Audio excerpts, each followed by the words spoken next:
Now, for younger people, what is this?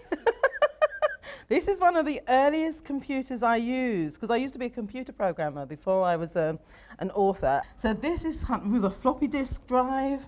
Oh yeah, I remember those days. I remember a floppy disk. So, oh no, I'm showing my age. Well, you must have read about it. But yeah, it was sort of floppy disk drive, an external drive, and look at the size of that keyboard.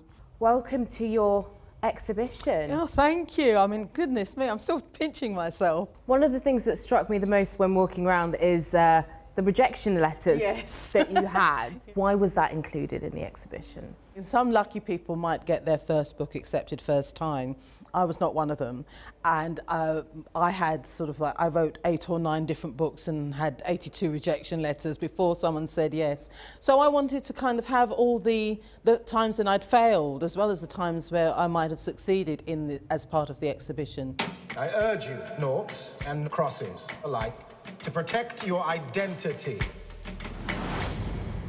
Noughts and Crosses was arguably one of your biggest successes. First published in 2001. What would it look like if you started writing it now? We are living in times of turmoil. I think we're living in times of fear. I think it would have an influence on my writing. I think maybe I would kind of address that more in my books, because you know, no writer writes in a vacuum. You don't work in a vacuum. You're affected by everything going on around you. You wrote your autobiography last year. That's going into non-fiction. How difficult was that for you? I felt like it was very exposing. It was kind of like just putting my private business out there. These are the incidents and the accidents that have made me not just the writer I am today, but the person I am today. You wrote about homelessness at 11. How painful was that to kind of look back and write about and share? It was difficult because it was almost like living through it again. And all the bad experiences, writing about them was like living through them again, which made it such a difficult book to write. I wonder then, in current times, how you react when you see the former Home Secretary talk about homelessness and rough sleeping as a lifestyle choice.